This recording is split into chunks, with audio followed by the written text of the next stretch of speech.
I'm thrilled to be welcoming Rabbanit Gilla Rosen this morning. I think the first time Rabbanit Gilla spoke for Ma'ayan was about 5 or 6 years ago for our Yom Iyun on women's health and halacha, which was a memorable event. And she came back last year to Boston to help us monitor not monitor, but celebrate this women's Siyum Hashas, and we had she taught for in many different sites over the course of the weekend, culminating in two separate shiurim on Sunday morning last January 2020, and also extremely memorable event.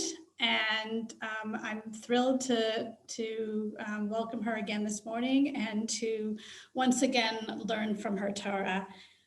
B'vakasha. Oh, thank you so much. Thank you for that lovely introduction. First of all, I'm really thrilled to be with you.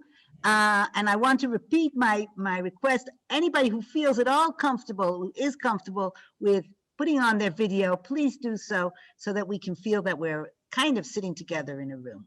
So anybody who's comfortable, I understand if you're not, you might be trying to get some other things done at the same time or just for whatever reason. But if you are comfortable, please do put on your video. I've asked that Rachel will be putting the share screen so that I can actually see you while we're talking together and see if that you want to say something and feel that we're sitting together.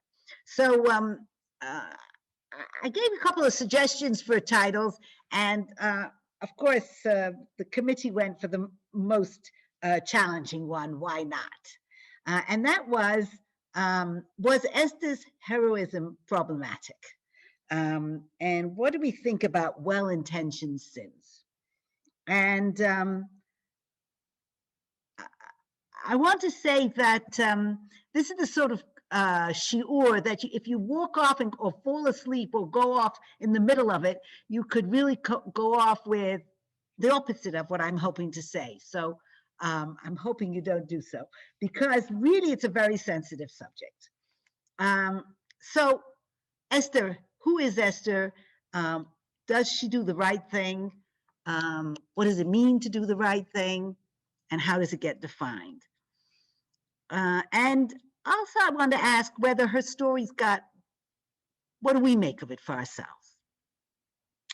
So I want to first start with imagining the Megillah. If you have a Megillah with you, it's preferable, though you can manage without it, because we all know the Megillah reasonably well. If we read the story of the Megillah just as it is, right, with no commentaries and no preconceptions, well, Esther's a heroine, that's for sure. And I don't want to take away from that at all. I want to be sure we've put that on the table. She is a heroine. She also was a tremendous inspiration in certain periods of Jewish history, like for the Anusim, the Maranos. So Esther is a heroine, but that doesn't tell us much about her inner life. And the Megillah tells us almost nothing, really almost nothing at all. If we just read the story, we could be forgiven to assume, if we assumed, that, well, she gets taken, kidnapped, whatever you want to call it, to the king's palace, and she gets chosen. And what sort of life does she lead for those years once she's been chosen, or during the time she's being chosen? What sort of Jewess is she? Well, we don't even know what sort of Jewess she is before she's chosen, never mind after she gets to the palace. Is she traditional? Is she loyal? Well, we know she maintains a relationship with Mordechai, or to be more exact, Mordechai makes sure to maintain a relationship with her. But beyond that, I don't know. We know that they have a relationship. Besides the fact that he's walking around, she reports when she saves the king's life. She has a relationship with him, but I don't know anything beyond that until she's asked to save the Jewish people, when she hesitates a bit, and how on earth is she going to do it, and then decides to go ahead and do it and risk her life to save the Jewish people. In other words, she becomes a heroine to us when we read the story at that moment, at the beginning of end of chapter 4, beginning of chapter 5, I believe it is. Is that correct? I believe so. That's the turning point of the story. She says yes, and she goes ahead. But what sort of person is she till then? How connected is she to Judaism? So here I want to say that there is a Jewish voice on this, a classical Jewish voice. And I want to say that in terms of the sources I'm going to use and the ideas, I'm going to get up to about the 10th century, and then I'm going to try to, 10 minutes at the end, so to say what happened after the 10th century. But most of the stuff we're going to be doing is up to the 10th century. But unlike usual classes, it's going to start pretty early. Because when we say classical Jewish sources on Megillat Esther, we can start with the Septuagint, the Targum Shiv'im. And in all the sources that I looked at, and I looked at quite a few wonderful different sorts of sources, translations to Greek and translations to Aramaic. I do not know Greek. They were translations to Greek, retranslated into the English, but I do have friends who know Greek and could work a little bit with me. So translations, commentaries, midrashim, all sorts of texts. In all of them, Esther prays, for instance. Before she goes to the king or when she's at the king, she prays. And in all of them, she remains a loyal Jewess throughout that period, right? Something that you wouldn't necessarily know one way or the other, okay? So let's take a look, if you don't mind putting up the share screen. I want to start with, right.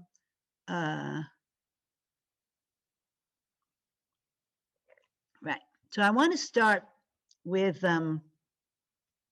piece here from the Septuagint. I apologize, for some reason I forgot to write Septuagint at the top. Now, the Septuagint is the translation into Greek of the Tanakh, first of the Chumash and then of the whole of the Tanakh. And it's usually a translation.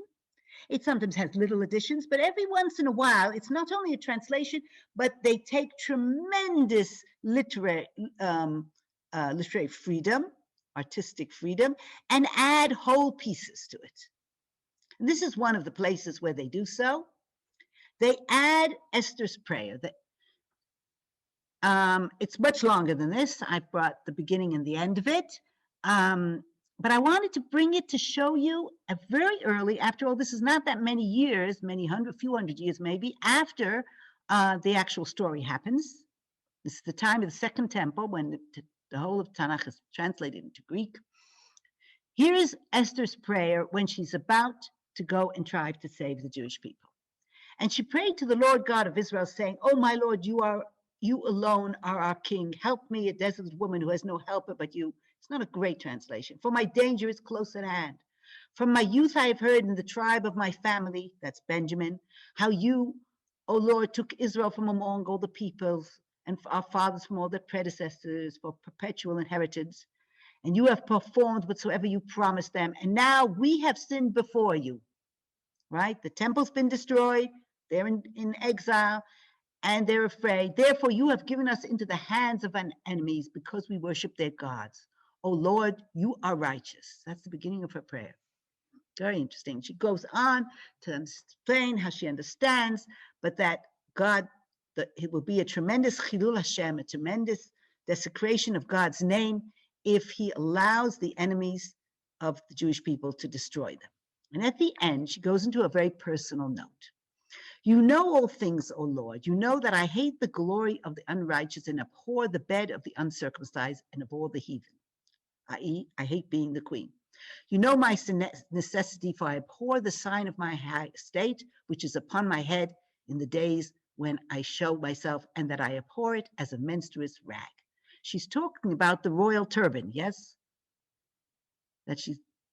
It's rather crude, this. I can't promise you that Esther prayed anything of this sort, right? But this is the Septuagint, the people translating.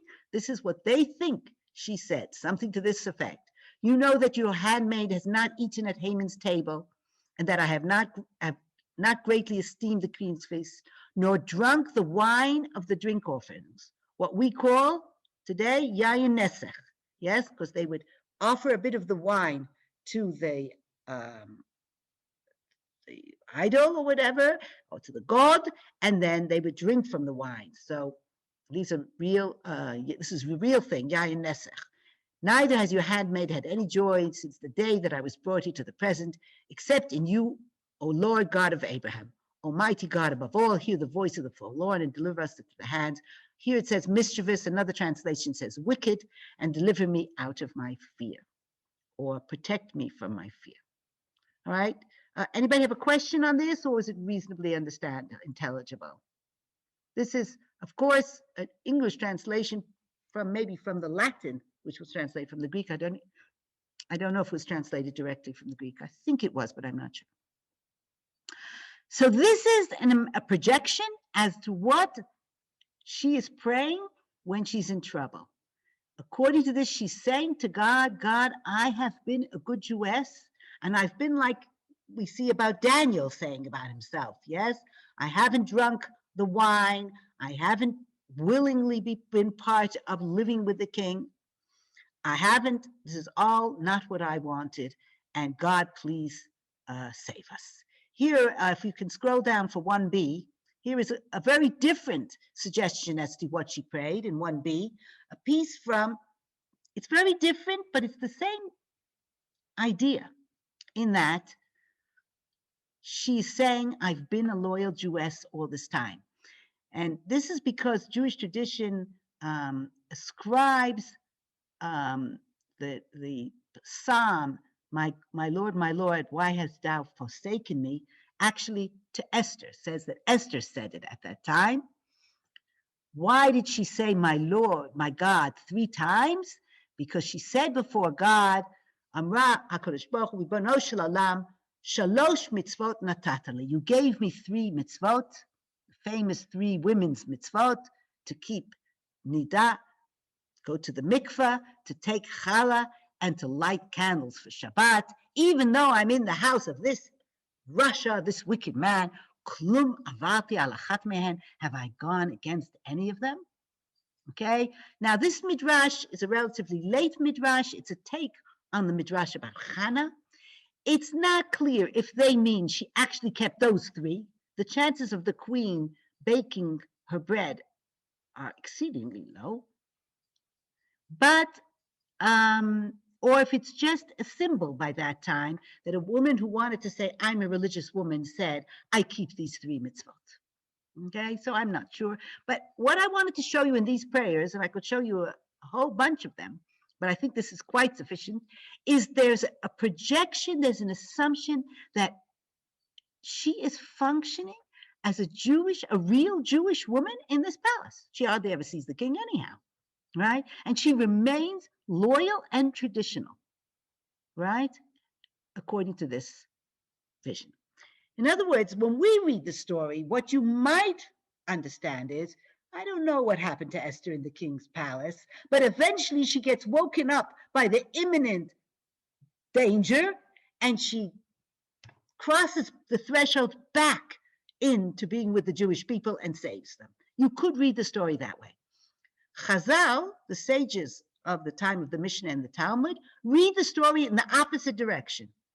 They understand that she's traditional and loyal over this whole period, and that in actual fact, she has a tough decision to make as to whether to save the Jewish people, because in order to save the Jewish people, she will have to leave the Jewish people.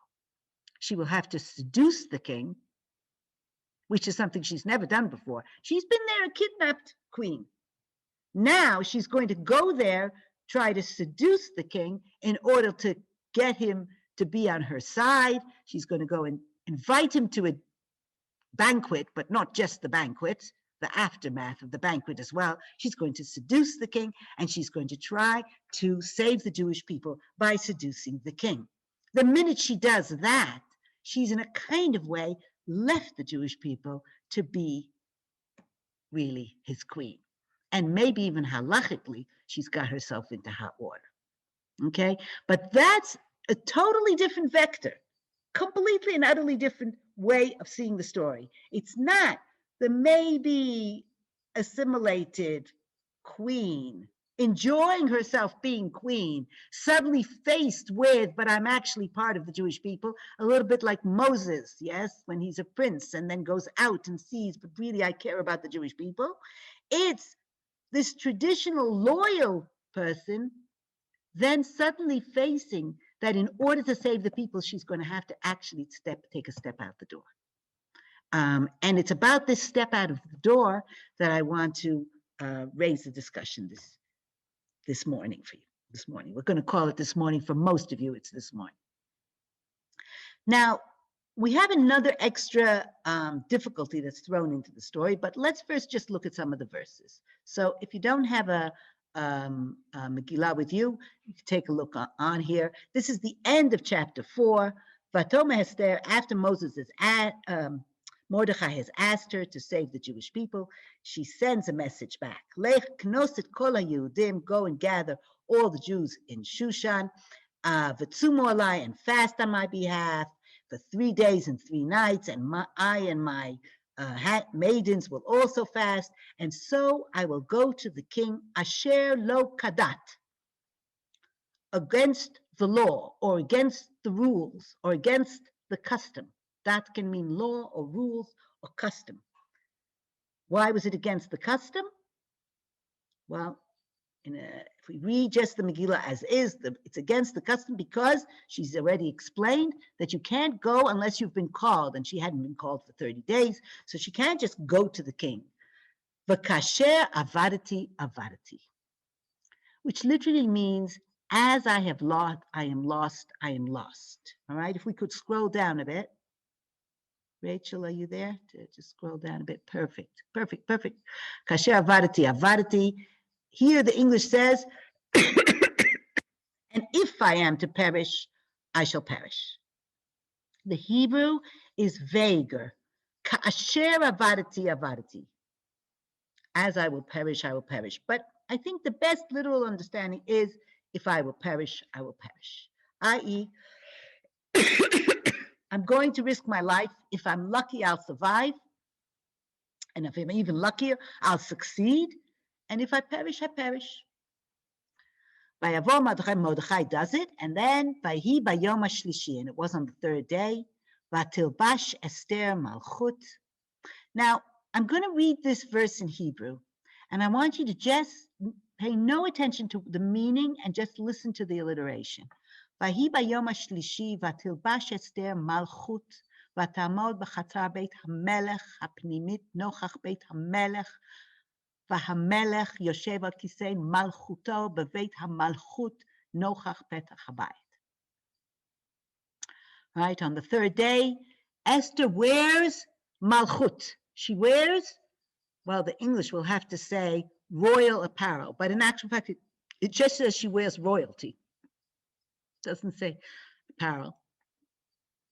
And she stands in the courtyard of the inner court of the king, opposite the king's palace, facing the king's palace, and the king is sitting on his royal throne in the royal throne room. But in Hebrew, it's all melech, melech, melech, melech, melech. Okay, so there's this tremendous sense of awesomeness here of the king. I don't know, Roz, you've been to the British Museum, I'm sure. Everybody else here, I don't know. There's a wonderful room there with the doorposts of the entry to one of the courtyards of the Assyrian courtyards with massive, what looks like very similar to sphinxes, like that kind of thing, not actually, whatever they worshipped, some sort of lion. It's a lion with a, and you're just completely overwhelmed just to see. If you just walk into that in the middle of the British Museum, you're overwhelmed. What it must be like if you walk in these palaces must have been amazing. So she now goes to try to change the king's mind, and she says to on the 3rd day, she stands there in her royal apparel in this royal place. Right. Now, again, this is the first time, so the Jewish tradition has it, that she is actually going purposely to the king, and that's how it was anyway. She wasn't supposed to make the choices. So it's the first time that she's crossing the threshold. She's deciding that she's going to try actually to seduce the king, as against the king calling her when he wants her. And therefore, she's moving from a place of the kidnapped young woman to the queen. Now, there's another complication, which you can take it or leave it, okay? Most people prefer to leave it, but I'm going to throw it in anyway, okay? In some of the traditions, in some of the midrashim, she not only now is just going to willingly be the queen and live with this non-Jewish king, but in some sources, she is already married to Mordechai. Now, that's a little hard for us to imagine. Why would she be married to Mordechai? And why would the king want her if she were married to Mordechai? My suggestion is that this tradition is there because of something which existed in this part of the world, certainly into the 20th century. I don't know if it still exists in the 21st, but certainly right through into the mid-20th century, it did exist, which was that there isn't any real adoption. And if a child is orphaned, he belongs to the state religion. Now, in the 20th century, it was still Islam. Presumably in their time, it was the pagan religion. And an only way to prevent an orphaned child from being swept up by the authorities was, you couldn't, if you were the grandparents, let's say, just adopt the child. You had to also marry the child off, right? If the child was married, even a child, on paper married, then that was good enough. The reason I know this is because there are two very great figures in Jerusalem until recently, Rav and Rabbanit Kapach. He was a great sage, really, and translator of Maimonides' works, and she set up a tremendous works of charity in Jerusalem. And they were married as children, and she explained to me that her husband was an orphan, and his grandfather adopted him, but that wasn't good enough. And they were caught. Somebody found out and told on them, and the only thing that they could do was quickly marry him off. And his grandfather said to her husband, who was a little boy at the time, big boy at the time, who do you like? Who do you want to marry? Well, he didn't know a lot of girls, but he did know his cousin, and he said he really liked her. So she married him as a child.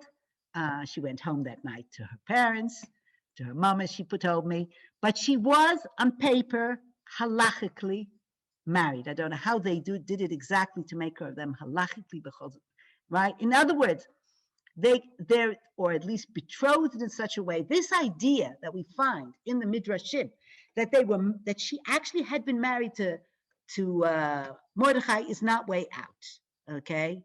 Not for this part of the world. If it wasn't way out in the 20th century, I can imagine it wasn't way out then, and that was the way to secure that she would be able to stay in the family. So I don't put it beyond. But anyway, if she was married, of course, that makes her decision whether or not to go and seduce the king a halachic problem as well as an emotional, social problem. Yes? It's not just that she's leaving the Jewish people and willingly living with somebody who isn't Jewish. It's that she's really married to somebody already. Now, you can take this however you want. You can take it with a grain of salt. Some of the Rishonim, the period of Rashi, said, what do you mean? If he was married to her, he should have just given her a get and gotten her out of trouble. And so it's not, you don't have to go with that part, but if in their understanding, it added much more complexity to this story. Because if she is technically, halachically married to Mordechai, and there isn't an opportunity to divorce her in time, then she's going to seduce the king when she's actually a married woman, not just going off to seduce the king. Okay? So I leave it. You can read this. You can continue this now with or without that extra complexity, but you have to take on board that for some parts of some members, some of the sages, this was an extra part of the story. Okay, now I want to spend maybe about 20 minutes on the background to this discussion, which is, to what extent does what you're feeling matter, and to what extent does what you do matter? And what does Judaism say about that? And really, I think I have to say, unmute if you have anything to say about this. To what extent do you feel Judaism cares what you meant to do, what you feel about it, what you meant to do, and to what does it care what you do? Does anybody want to say something? If not, you're stuck hearing me for the whole hour. So, I was in Israel in 95 or 96, and it was the year of a lot of bus bombings. And I remember there being horrible bus bombings on Purim. And everybody said, what do we do? And the response was, we have to you still have to be besimcha. Like, you still have to celebrate Purim. You still have to, and for me, like, philosophically, that was this whole, it was difficult. And then you realize that there are times and places where Judaism really, like, requires of you to have certain emotions and to go with them, even if on some level you don't feel them. Oh, that's really wonderful. powerful. Yes, that you're throwing in the question of trying to get yourself to an emotional place you weren't at, right? Now, what about if your emotions? How important is emotion when you do an act? What about if you think emotionally you should be doing something else? So I'm going to take you through what I think are some of the big issues. But we're going to do it just very quickly as a background to the question that we're going to really want to deal with, which is Esther. So number 2, if you want to scroll it up a little bit, great. Kavanah b'mitzvot. And I've taken this particular example because it's for Purim, so why not? Okay, so you brought an example for Purim, and I'm bringing another one. If you were in the middle of writing a Megillah, or teaching the Megillah, or correcting a Megillah, and you had one Megillah next to you, and you were sitting and copying it, or you were teaching it, or you were correcting it, the second one, you have to have a correct one in front of you. Well, and you end up saying the whole Megillah. Did you read the Megillah? And the answer is, if you had intent, im kivein libo yatsa, you fulfilled your obligation, and if not, not.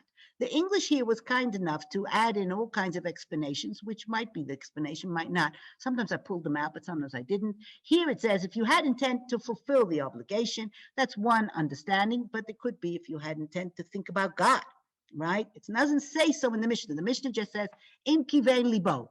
We understand that it means if you intended to read, to really read, or if you intended to really do the mitzvah. But it could mean other things as well. Now we've got another one, Mishaya Over. This one I had to put in because of Corona. I don't know how it is in Boston. It's probably too cold. But here on my way to shul, I pass at least, or walk through. Pass would be nicer. I actually walk right through at least 4 minyanim every time I try to get to the minyan I want to go to. Mishaya Over Achrei Beit HaKnesset. Somebody was walking behind a shul, or he lived next to a shul, and he heard a shofar or a Megillah. The truth is, I have one of the minyanim I have is right in front of my house, and I can hear the whole thing. If I just open the window, I can answer Kedusha in my kitchen. So somebody's living like that, and they hear the sound of the shofar, or they hear the Megillah. Well, did they fulfill their obligation? Again, it depends. Was their mind in it? Was their head in it? Was their heart in it, or not? Did they mean to say, oh gosh, that's the Megillah, I'll listen to that, why not? And try to listen, or did they not pay attention? So it's not clear here if it means to pay attention, to mean to do the obligation, to care about serving God, any combination thereof. Right. Move on, please, if you can roll it up to the next source. The next source is the Tosefta, 2c, same period as the Mishnah. Here it brings the same thing as the Mishnah, and the last line says, why does it matter so much what was in their heart? She'ein hakol holech ela achar kavanat halev. For everything goes. It's a double negative. We don't have them in English. Nothing goes except by what you really felt, what you really meant. Kavanat halev. Lev for them could mean mind or heart. Everything goes according to what your heart and your mind. So here we have a statement saying, mitzvahs are not just simple things that you just do them. It does matter what you're feeling, what you're thinking. You can turn an act into a mitzvah or not. You can also do something what's called lishma or lo lishma. You know, you can give tzedakah because you want your name on a plaque. Well, the poor people will still eat, but it's not the same as somebody who gives tzedakah because they care about the people who need to eat or they want to do something God wants out of them. So Excuse me, does Yes. it matter if it's a positive commandment versus a negative one? Excellent Your- question. The Your examples your in the examples are positive ones. Yes, all the examples here are positive ones. It's not so clear with a negative one.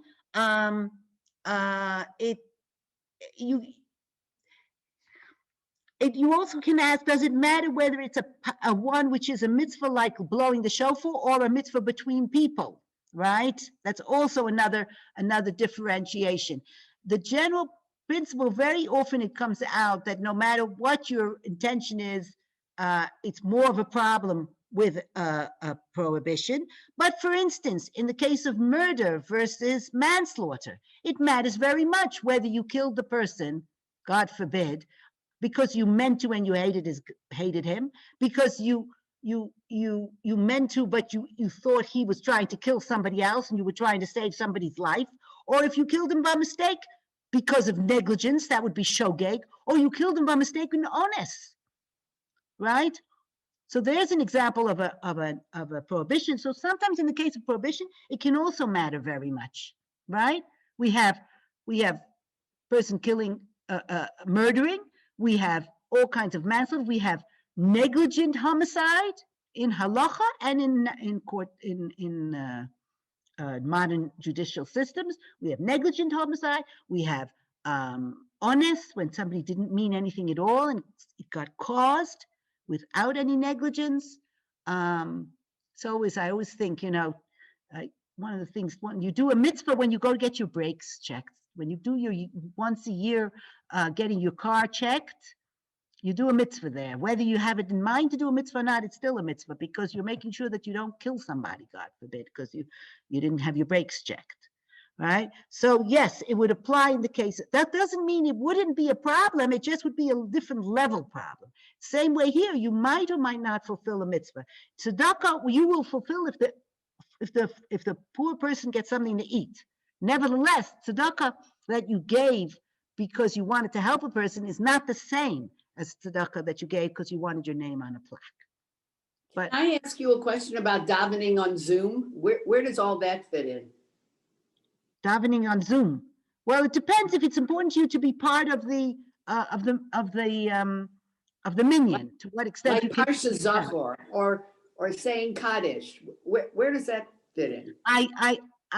That's more a question of whether or not we can have a minyan on Zoom, and I think there are a lot of people dealing with it, and I haven't looked into it lately.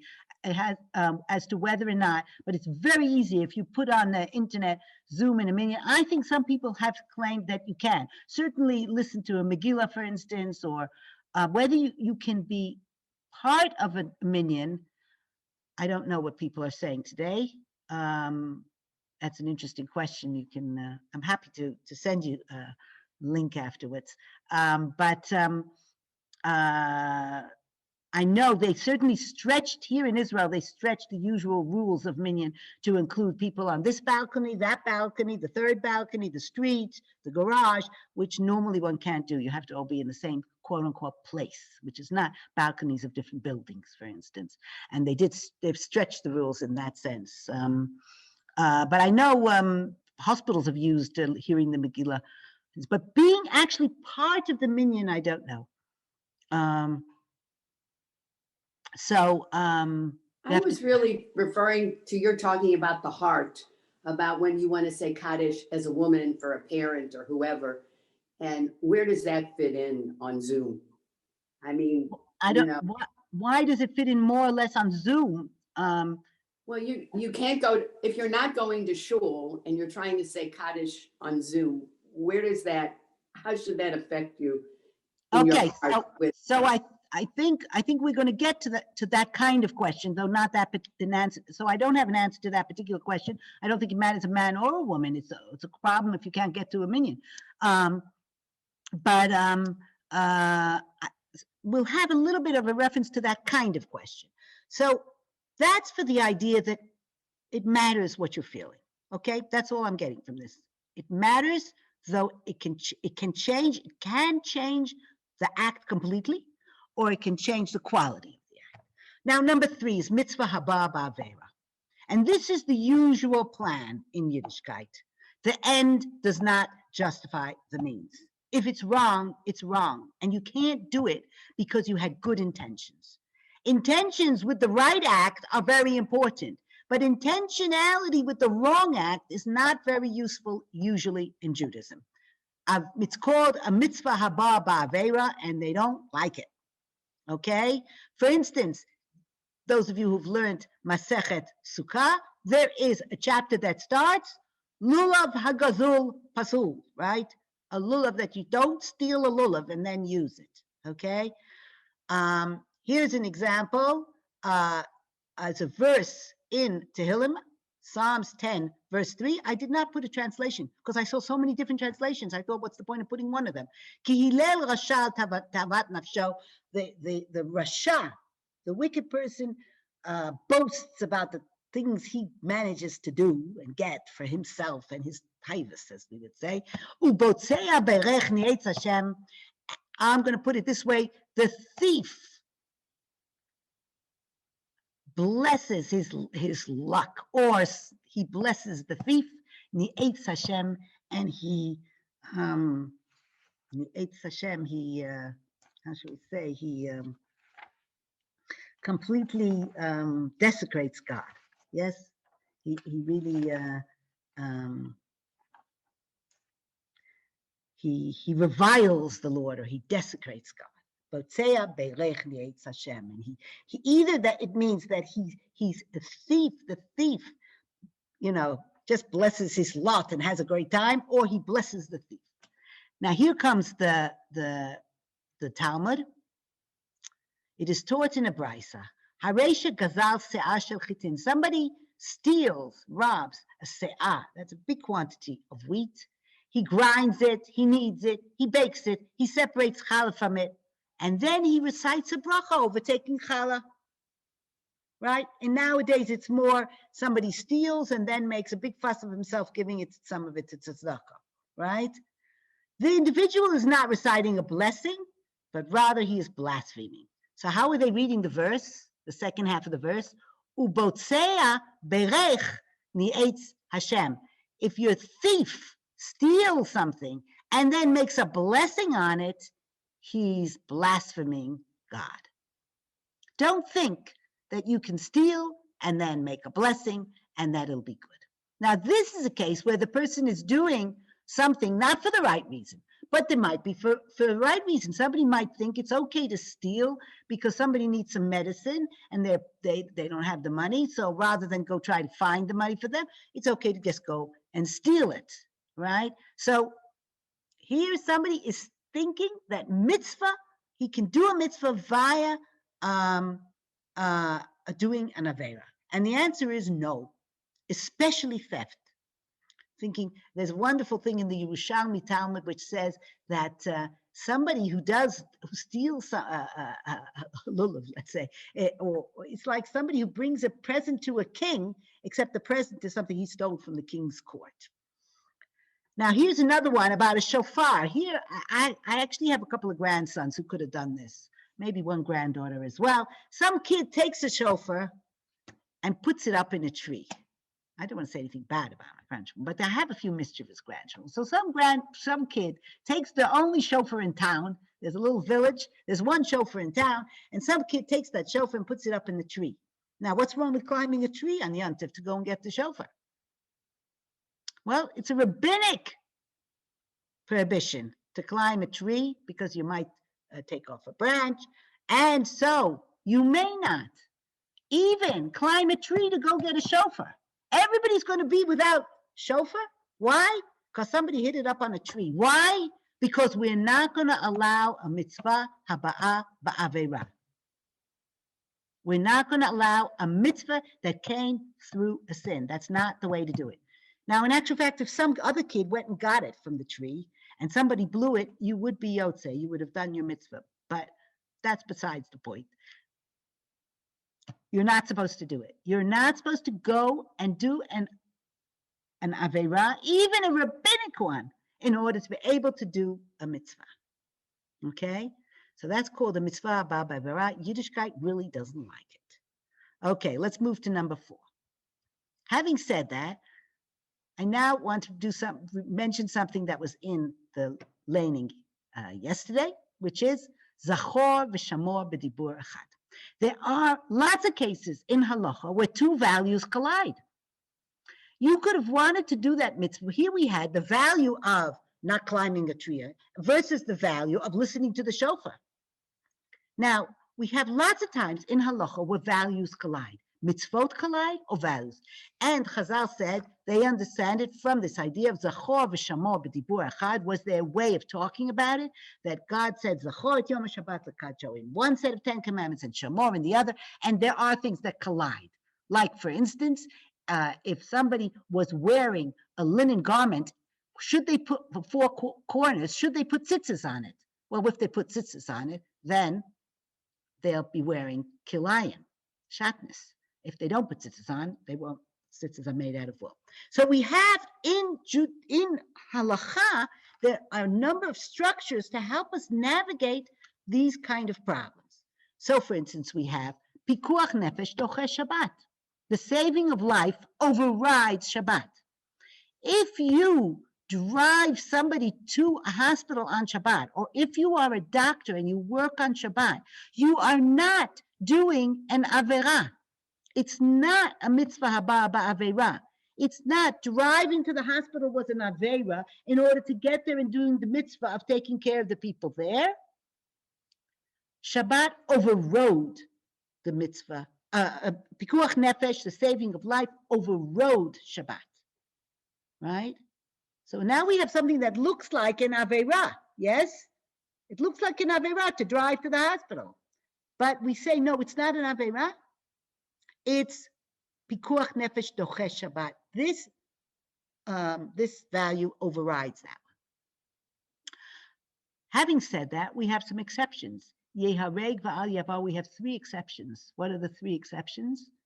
Murder, adultery, forced would be rape, really, and idolatry. Okay? You can't murder somebody else to save your life. Pikuach nefesh doesn't override the prohibition to murder somebody.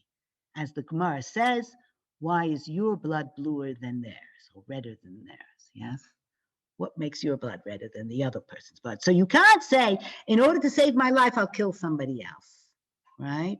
Nor can a man go and rape a woman, say in an adulterous case or in something else like that, in order to save his life or serve an idol, okay?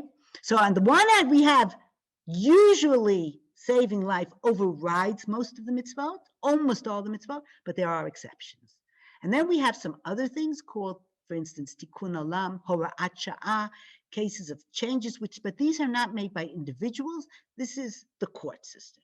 So, for instance, or a prophet like Elijah went and brought a sacrifice on Mount Carmel, which is against halacha, on a one-off. That was called a hora'at sha'ah, a once-in-history kind of thing. He goes against halacha.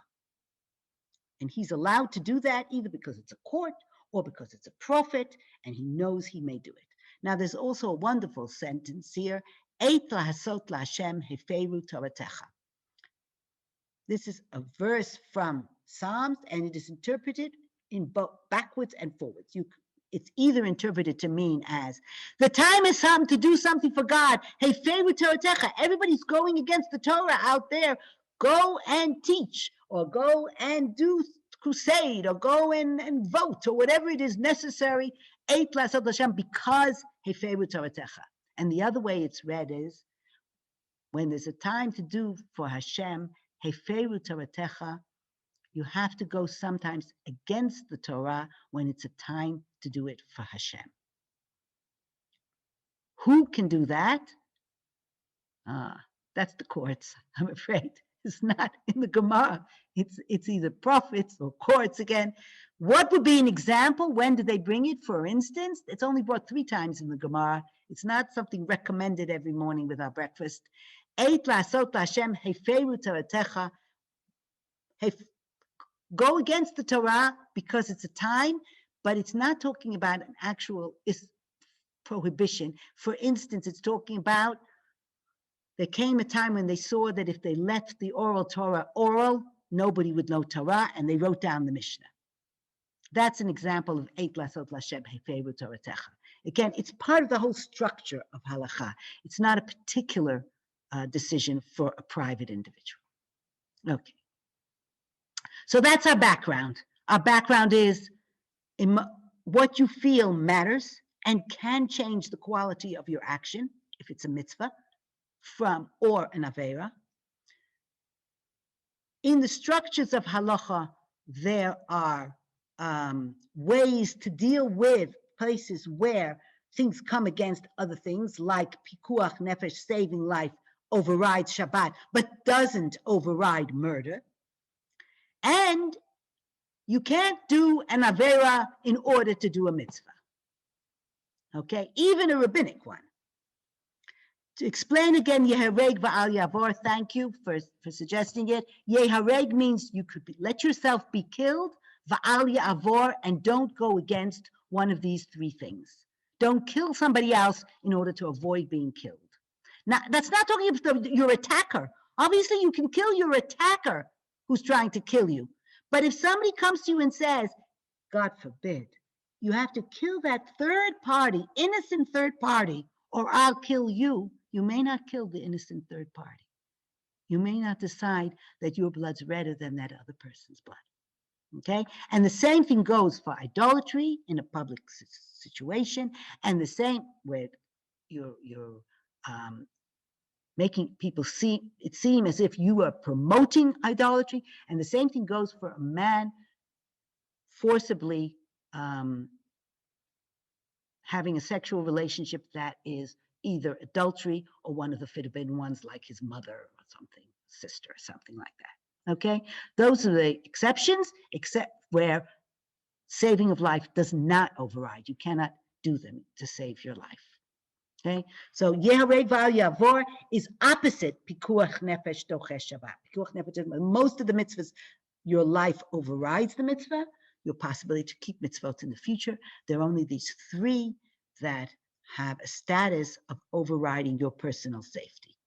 Okay.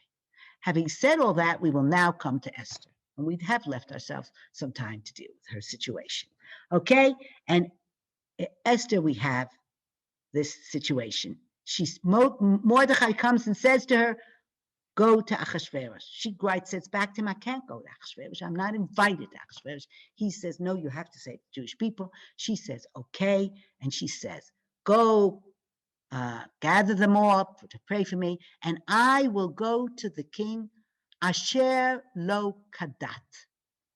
We said, what does Asher lo kadat mean in a literal explanation? It means not according to the rules of Persia. Right? You're not allowed to go to the king unless you're invited. She wasn't invited. Amar Rabbi Abba, shelo kadat haya. Rabbi Abba said it was not according to the law, or some people say to my usual custom. Shebachol yom v'yom ad achshav ba'ones. Until now, when she lived, here it wrote, I submitted myself to Achashverosh under compulsion. But now, I will be submitting myself to him of my own free will. Ad achshav ba'ones, with no choice, force. I was forced. Achshav b'ratzon, now of my own free will. Right? Now, we have to differentiate between will and want. It might be not what she wants to do, but it's what she's decided to will to do. So she's made the decision to do it, even though she doesn't really want to do it, but she still made the decision to do it. Okay, so is this willful act? Is it an act because she's decided to do it, though she doesn't really want to do it, but she has decided to do it? V'kasher avadati avadati, which we saw earlier, we translated as if I perish, I perish. As I have perished, I will perish. As I was lost from my father's house, kasher shem she'avadati mi beit Abba, I lost my parents. Kach ovad mimcha, I shall be lost to you. Why shall she be lost to him? Again, depends how we're reading the story. Can be just she's lost to the Jewish people because she's going now to be the queen. It's over. She's not playing a game anymore. She's crossing the threshold. Or it can be that she shall be forever forbidden to you. There's even a view that he divorced her, but then she won't be able to remarry. Doesn't matter. I shall be forever forbidden to you. According to some views, at least how they're understanding it, she will now commit adultery in order to save the Jewish people. And committing adultery was one of the 3 things that you can't do. Now, till now, she wasn't purposely committing adultery. She is a woman. It was being done to her. What about a woman who now is going to seduce a guy? Right? She's not raping him, but she is seducing him. Right? And she understands, correctly or not, I want to point out, she could be wrong, and it could be that there's no Aveira here. But they're using this as a test case to talk about an issue. They're saying, don't think of Esther as some woman who was over there somehow in the court, some queen who has nothing to do with us. No. She's a woman who was trying to make a decision. That's a really amazing, massive moral decision. She is now trying to figure out what to do. And they're making her decision worse, more problematic, by suggesting that she's actually already married. So she's now going to have to decide that does she commit adultery in order to save the Jewish people? Kasher avadati doesn't mean if I perish, I perish. It means I'm lost. I perish now. As I was lost my parents, I will now lose my people. I will now lose you, my relationship to you, Mordechai. Either because now I'm really going to be the queen. I'm going to be now a Persian queen, not anymore a captured young Jewish woman, or because I'm actually going to commit adultery now to save the Jewish people. In order to save the Jewish people, I will now leave the Jewish people.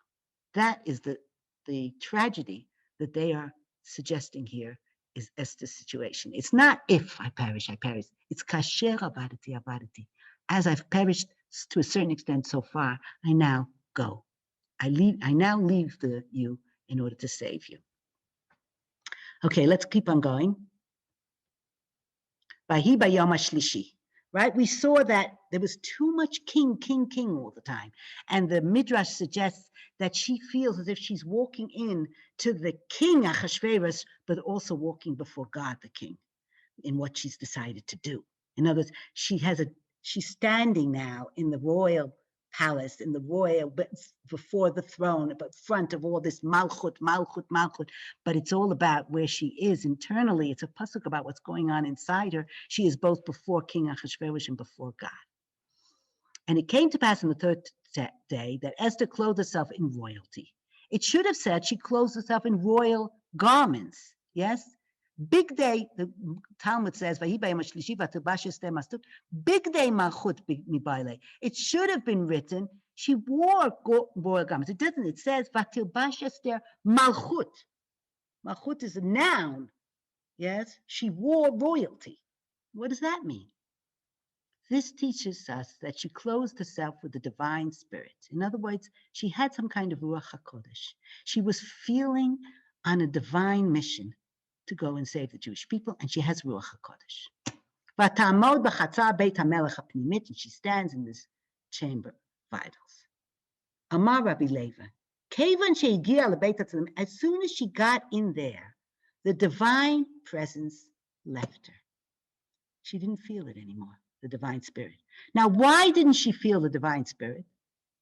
Because she was in this hall surrounded by idols, and you can't, as a human being, you can't feel the divine spirit in a place like that. But she blamed herself. I think that's a rather female characteristic, to blame oneself. Nistalka hemena shchina, the presence of God left her. She just didn't feel it anymore. She's standing in this palace and she suddenly feels like it's gone. Where did they get that from? Because she says, Keli, lama zaftani, my God, why have you left me? Well, you say, why have you left me, to someone who was there with you before. So she says, my God, why have you left me? And then she says, now here, The Talmud has not left us how to read these words. It's left us the words, but without the how to read. I don't know whether to read this as a prayer, beseeching God, or as Abraham saying to God, does the judge of the whole world not do justice? I don't know. Shema tadan al shogeg k'mezid v'al ones k'ratzon. Could it be that you judge shogeg like mezid, an unintentional sin, a negligible negligence sin, as mezid, as doing it on purpose, and ones, and something beyond one's control, as if one does it willingly? I.e., I'm making this decision, but it's not really willing. Do you really judge because I've decided to do it? Do you judge me as if it's the same? Is that why I've lost the divine spirit? Because I'm doing something wrong? I shouldn't do it. Now, I don't know. I don't know if she said to God, God, have I got it wrong? Am I making a mistake? Is it that you really don't think that I should do this? I shouldn't save the whole Jewish people. C'est la vie, I can't. Or is she saying, God, could it be that you really think I shouldn't do this? I don't know. I really don't know, because the Talmud doesn't tell me how to say it. I mean, I could see two good plays at the same time, saying it two different ways, or running it through a few times and letting Queen Esther decide. I don't know. I tend to the understanding that they mean, Lama Zaftani, God, aren't I doing the right thing? I thought I was doing the right thing. Aren't I doing the right thing? That's how I tend to read it. All right. Can we move down a little bit? Okay. Right. If it is the right thing, it's out of character. Is it the right thing?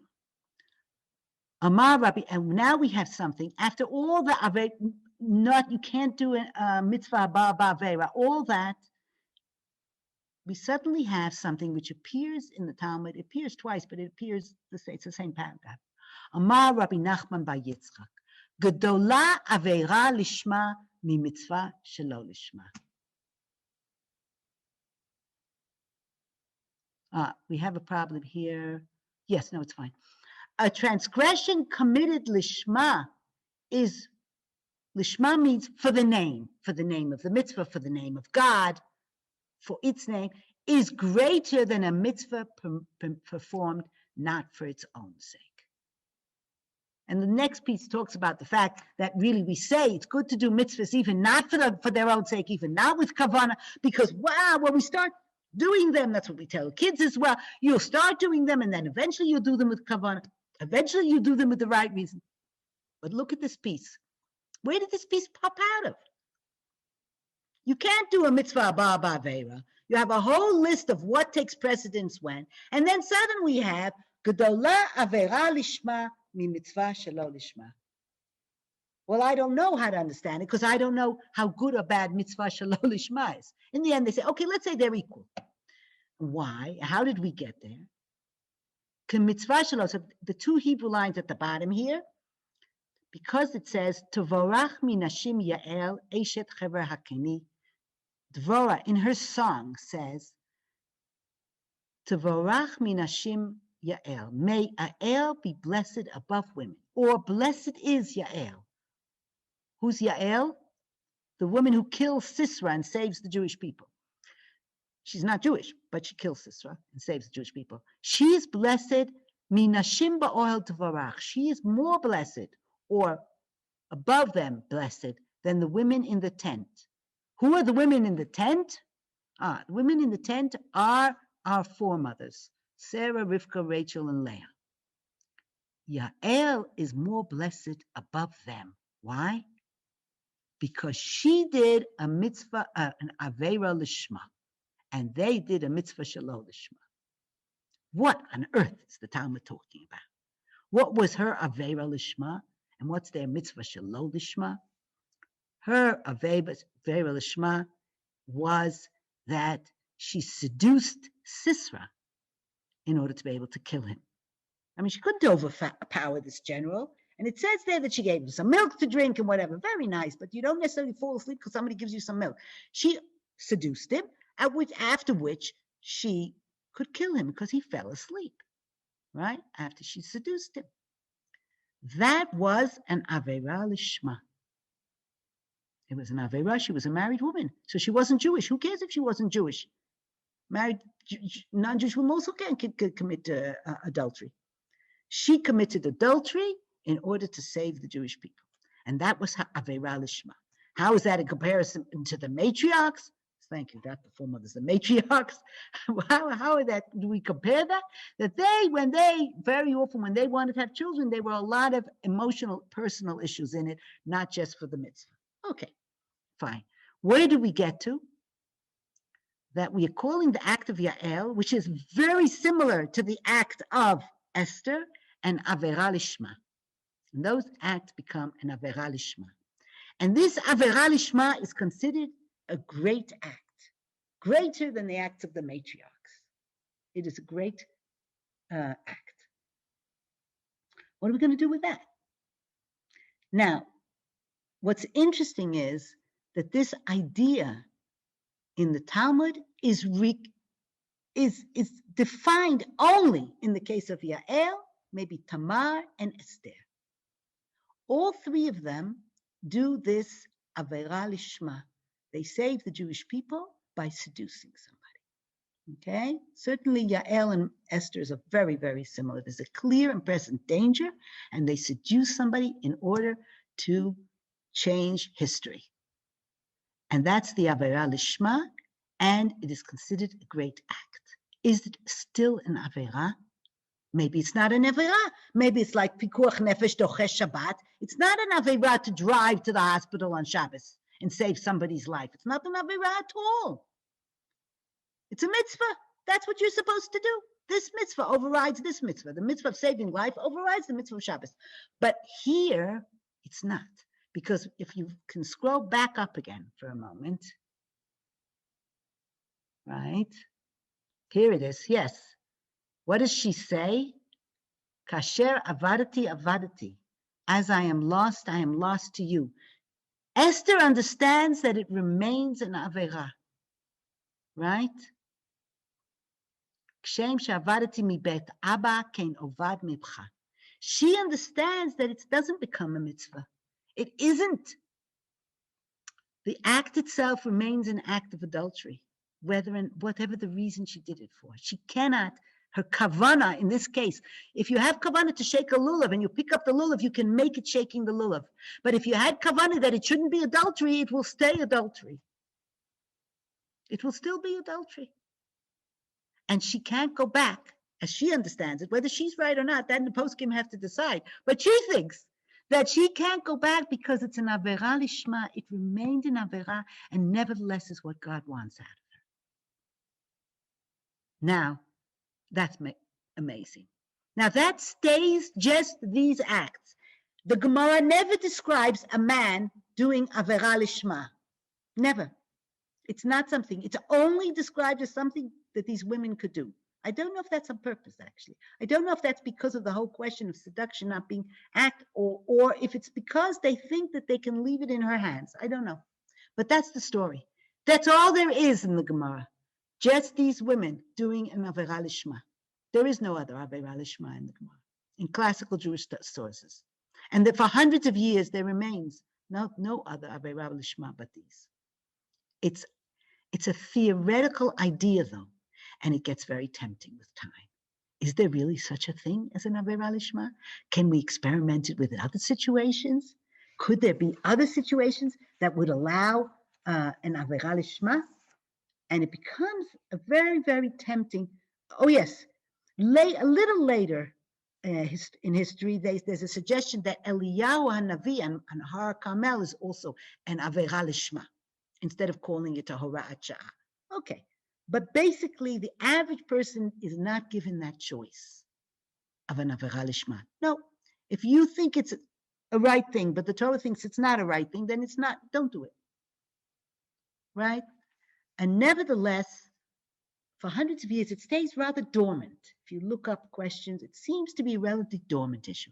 And then it explodes. It explodes in two ways. It explodes because there's a case, a story.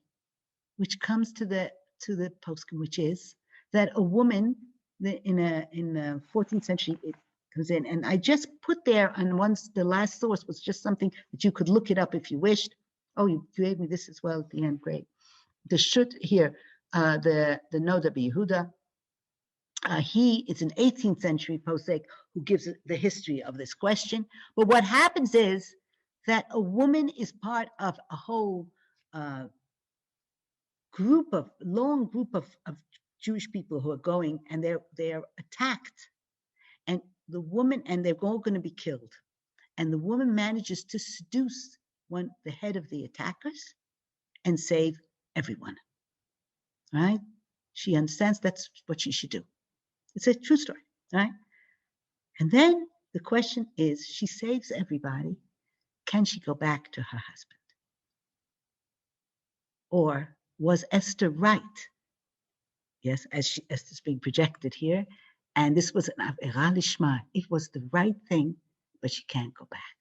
What is the story? Or she should have not done it, because Esther's case was saving the whole Jewish people, and it doesn't mean you do it yourself, take it in your hand. So this case exploded in two ways. The first way it exploded is that the story happened again on a smaller scale, and the question arose, can she go back to her husband? Right? Because she committed adultery on purpose, for a great purpose, but on purpose. Or did it remain adultery? Is it possible for Kavana here to change the Lishmai, to change the quality of the act or not? That was the first question. Okay. And because if she did it b'shogeg, she didn't know it wasn't her husband, for instance, she could go back to her husband. And if she had been raped, she could, of course, go back to her husband, right? Assuming there's no Kohen here in the process, she goes back to her husband. But she made the decision knowingly.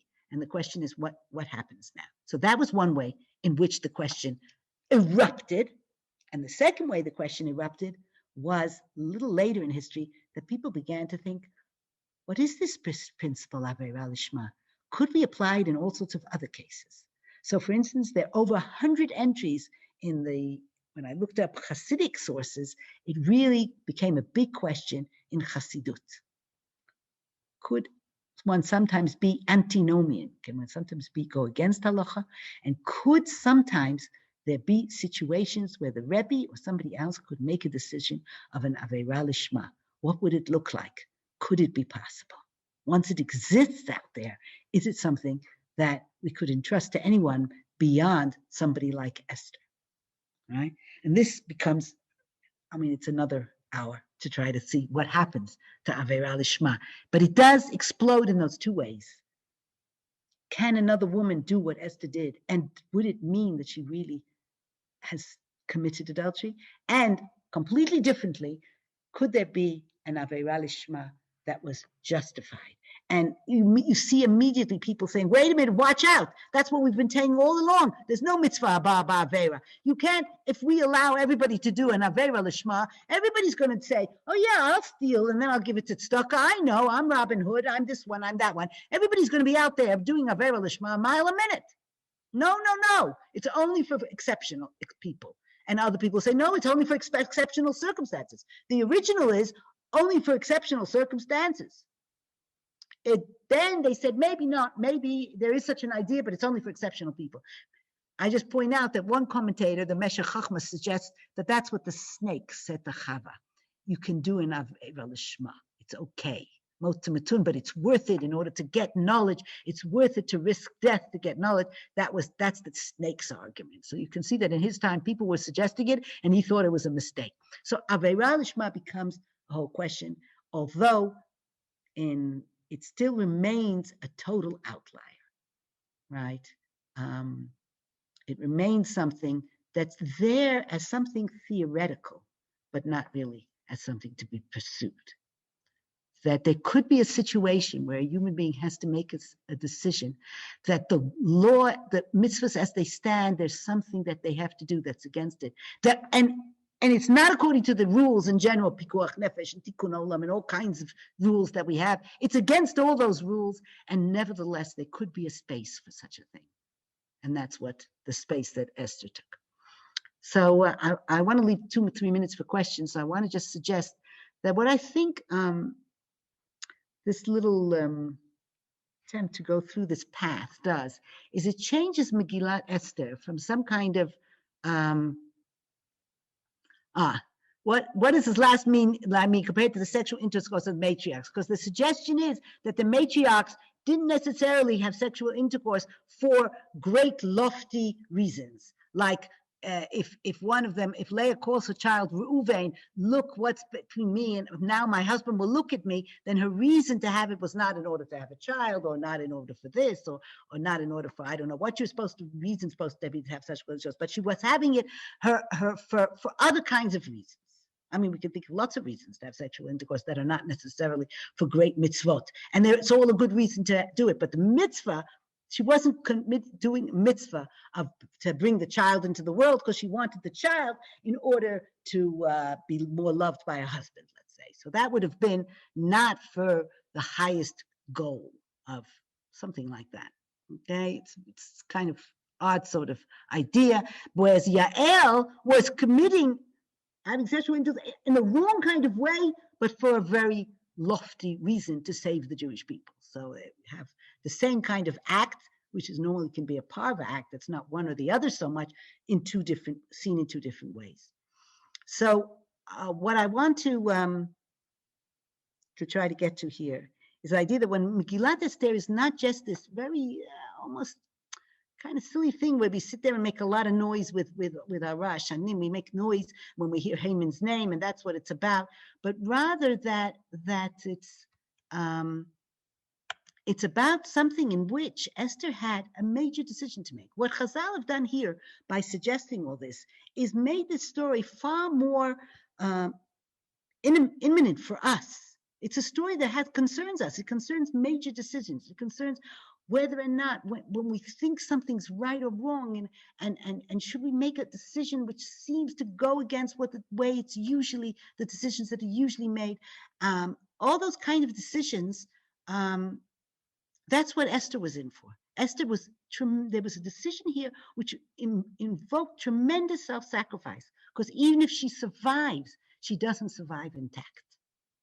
There is a problem in her survival. I just want to go to the side regarding saying Kaddish. The question will be in the Mitzvah Habara category, which I forgot to answer you there, which is you have to try to make sure that you say Kaddish in a way that's correct to say Kaddish.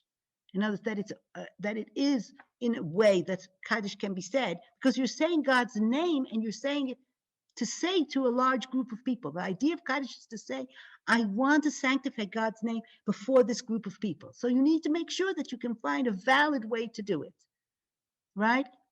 That's what happens in Kaddish. In the case of Esther, what I want to say is, suddenly the Esther that we have here is somebody who's trying to deal with the kind of things we deal with in small all the time. Questions where our conscience is going this way. Should we go with that? What about, does this fit? How does halacha fit with our conscience? Does it fit? When doesn't it fit? What do we do about it? These are questions that bother us all the time. Yes, they're part of our lives all the time. These two mitzvahs seem to contradict each other.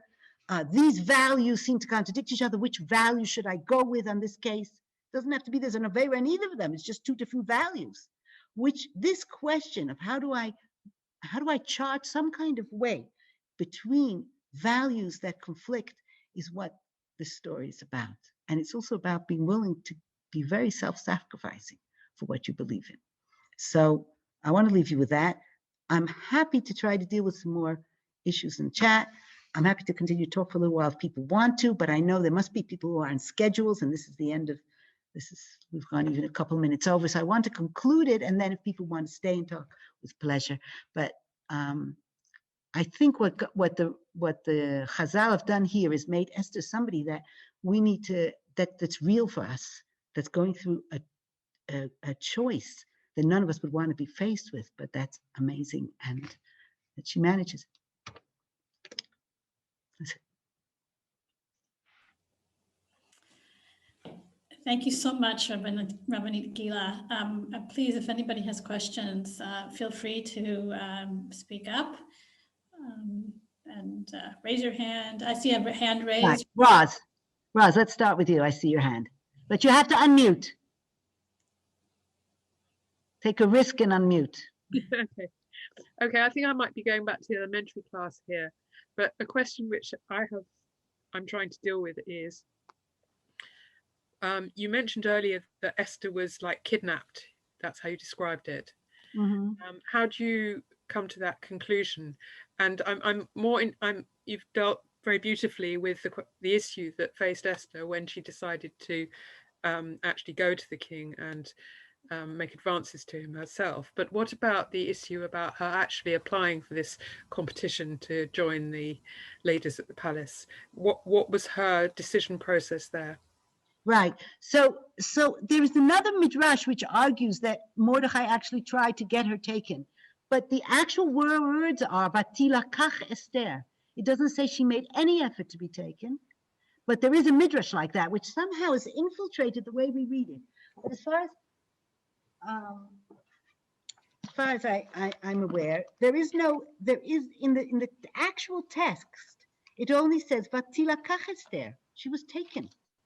And when she then is prepared to go to the king, all it says is that she doesn't ask for anything. Now, it so happens that then, she's not over scented and whatever, and he likes her. But in the text it says, that the king sends out in chapter 2 of the Megillah, they gathered all the girls, the young virgins, to then it says, when the girls were gathered, Vatilakach Esther.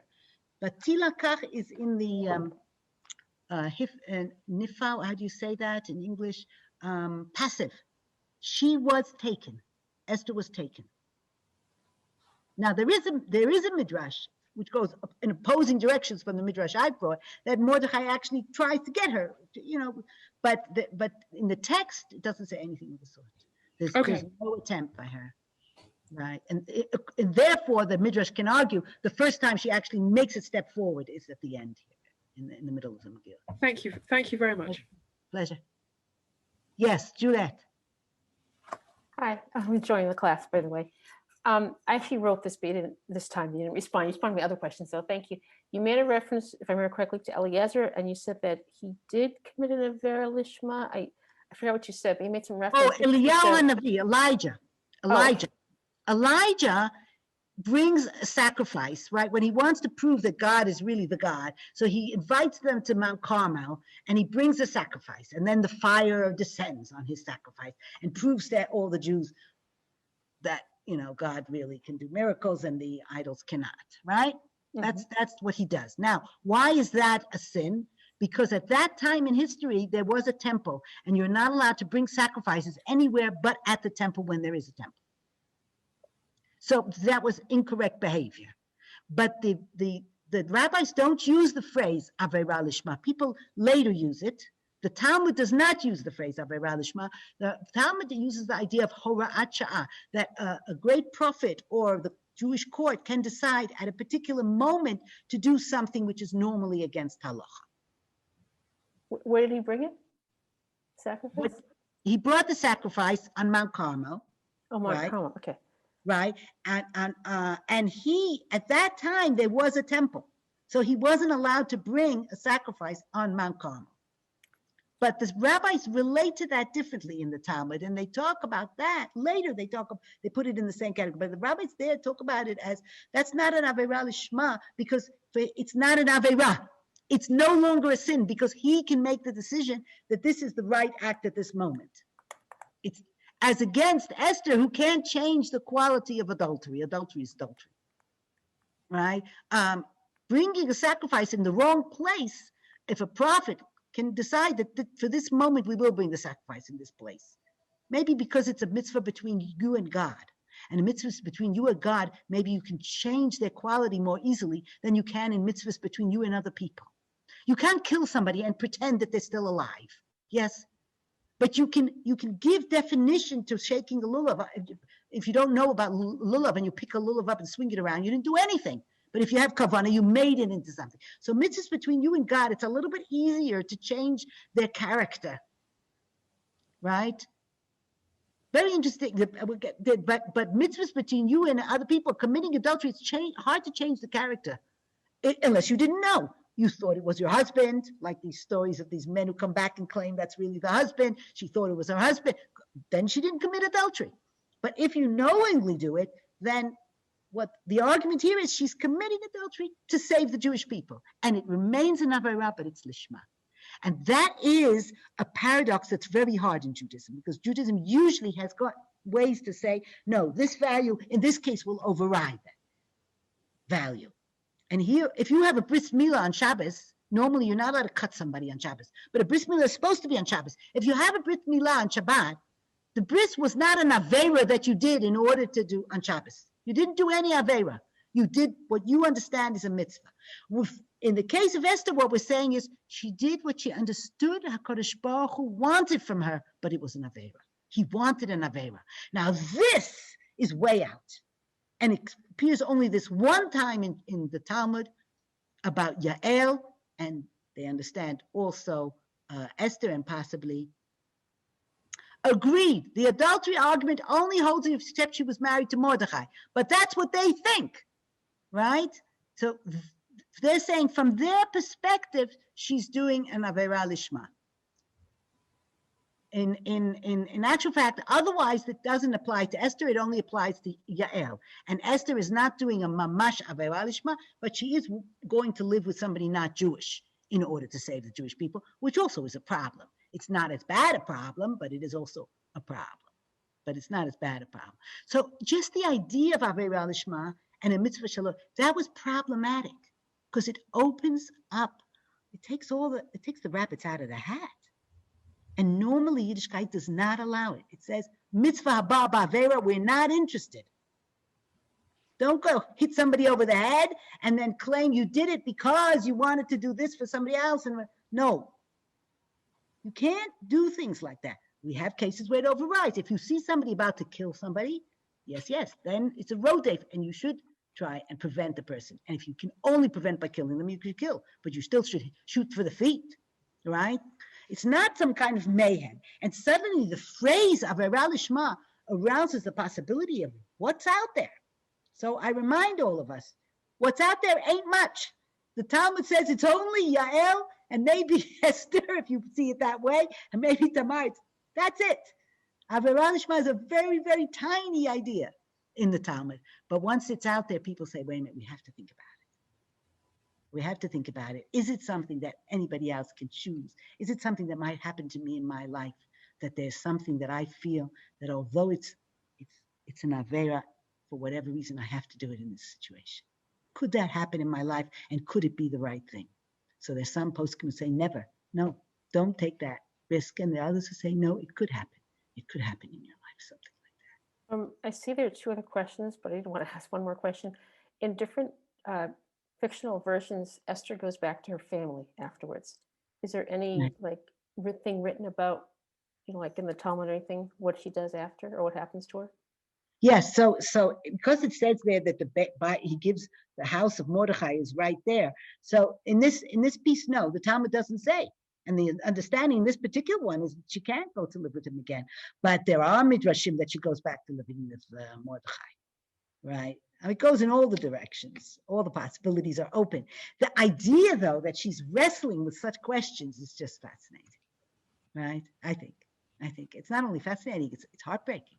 I find it heartbreaking. It was like the Megillah for me before this was just like, I don't know what to make out of this. I just didn't know what to do with it. I mean, it was scary, and I understand they could have gone for something terrible, but then they were all fighting. And suddenly there was a whole piece in here.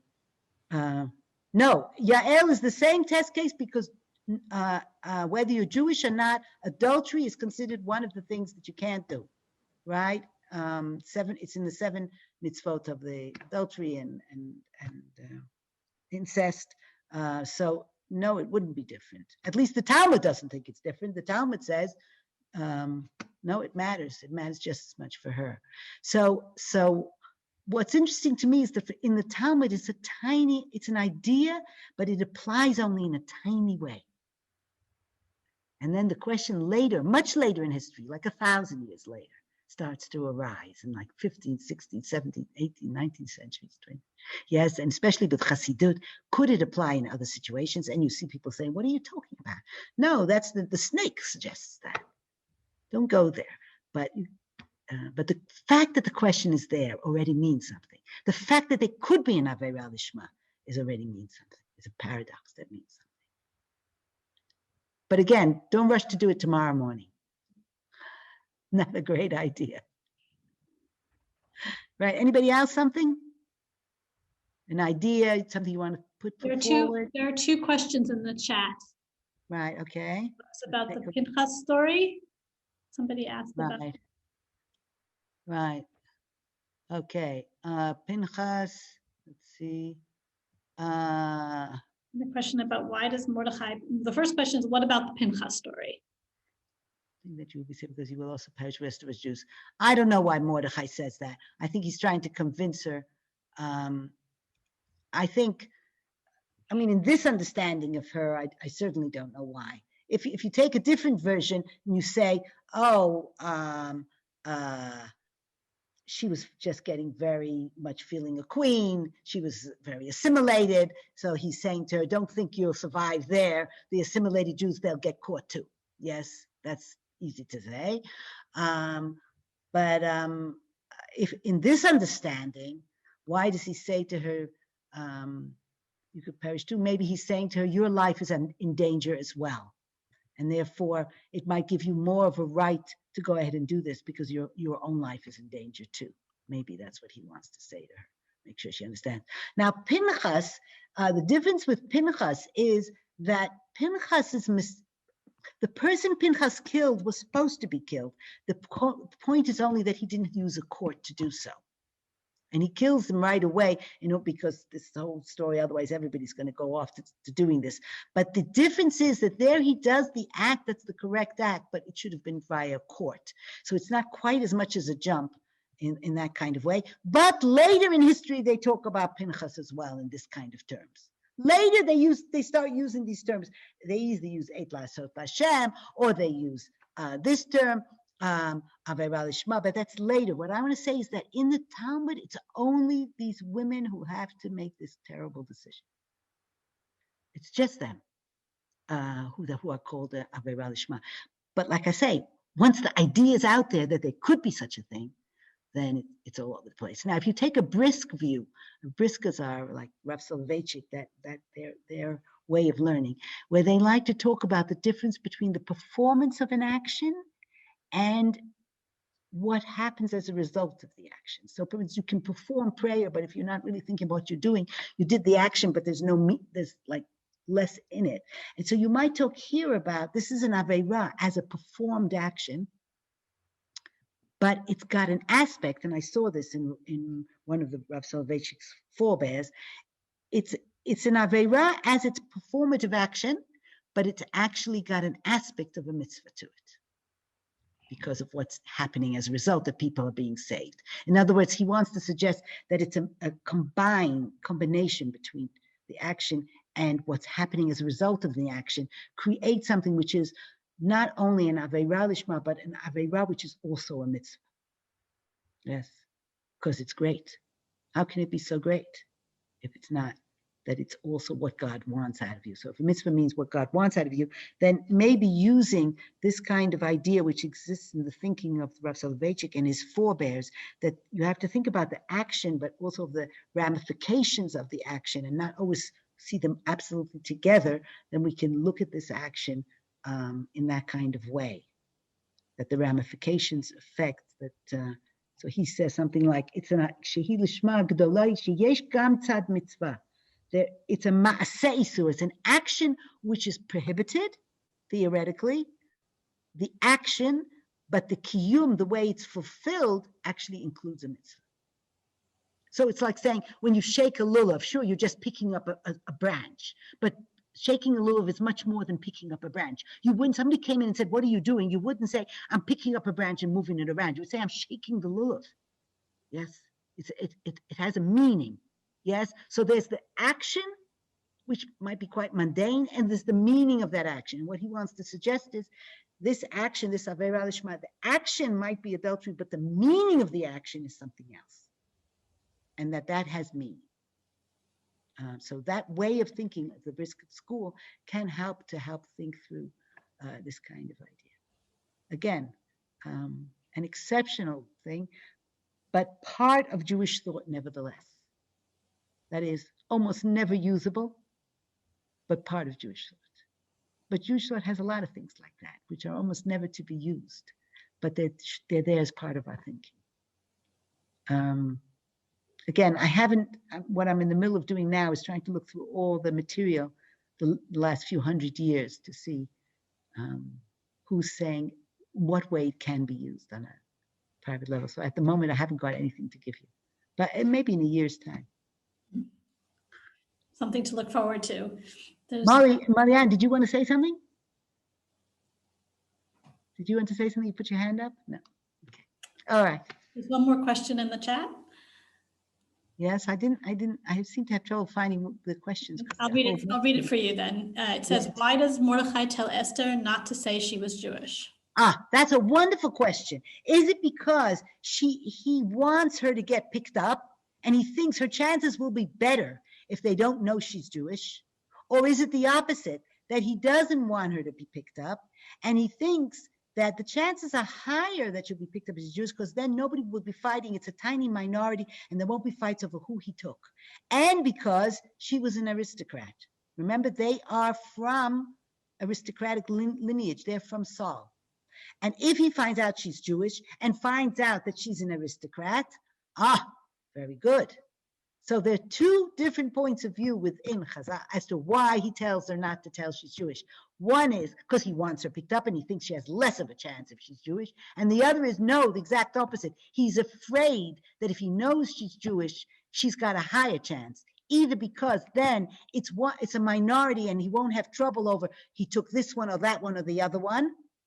What it should have taken from it's not one of the big groups in Persia, and therefore he can get away with it and it won't have a civil war or an uprising against him. He's trying to avoid an uprising.